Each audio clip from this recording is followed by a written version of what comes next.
ಬಗ್ಗೆ ಭಾಳ ಚಲೋ ಆಯಿತು ಅಂತ ಹೇಳಿ ಬಂದೀನಿ. ಆಮೇಲೆ ವೈನಿಯವ್ರದ ಅಂದರೆ ಅವ್ರದ್ದು ತಲೆ ಎಲ್ಲೆಲ್ಲೂ ಓಡ್ಯದ ಇವತ್ತು ಅದನ್ನೇ ವಿಚಾರ ಮಾಡಿದ್ವಿ.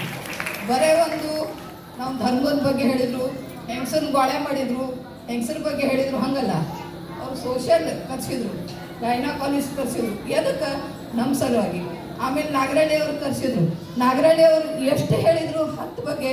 ಅದಕ್ಕೆ ನಾವು ಇವತ್ತಿನಿಂದಲೇ ನಾವು ವಿಚಾರ ಮಾಡೋಣ, ನಮ್ಮ ಮಗಳನ್ನ ನಮ್ಮ ಸೊಸೆಯಿಂದ ನಾವು ಹೆಂಗೆ ನೋಡ್ಕೋಬೇಕು, ನಾವು ಹೆಂಗದ ಅವ್ರ ಧರ್ಮದೊಳಗೆ ಹಾಕಬೇಕು, ಅವ್ರನ್ನ ಹೆಂಗೆ ಪುಷ್ ಮಾಡಬೇಕು.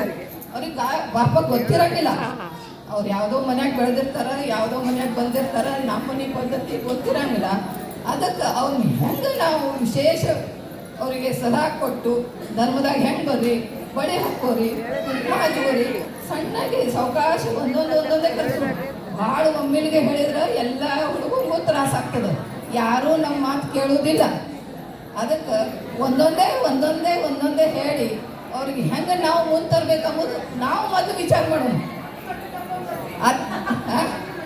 ಅಲ್ಲ, ಮಠಕ್ಕೆ ಕರ್ಕೊಂಡ್ಬರೋದು ಅವರು ಬರೋದಿತ್ತಂದ್ರೆ ಬಂದೇ ಬರ್ತಾರೆ. ಯಾಕಂದ್ರೆ ನೌಕರಿ ಮಾಡೋರು ಇರ್ತಾರೆ, ಇರೋದೇ ಶನಿವಾರ ರವಿವಾರ 2 ಸಿಕ್ಕಿರ್ತಾವ ಅವ್ರಿಗೆ. ಆ ವೇಳೆಗೆ ನಾವು ಹೆಂಗೆ ಅವ್ರು ತಯಾರು ಮಾಡಬೇಕು. ನಮ್ಮ ಅಡುಗೆ ಮನೆಗೆ ಬರಬೇಕಾದ್ರೆ ಅಟ್ಲೀಸ್ಟ್ ಕೈಯಾಗ ಬಳೆ ಹಾಕೋರಿ, ಕುಂಕುಮ ಹಚ್ಕೊಂಡು ಅಡುಗೆ ಮನೆಗೆ ಬರ್ರಿ ಅಂತ ಹೇಳೋದು ಅಷ್ಟೇ ನಾವು ಸ್ಟಾರ್ಟ್ ಮಾಡೋಣ.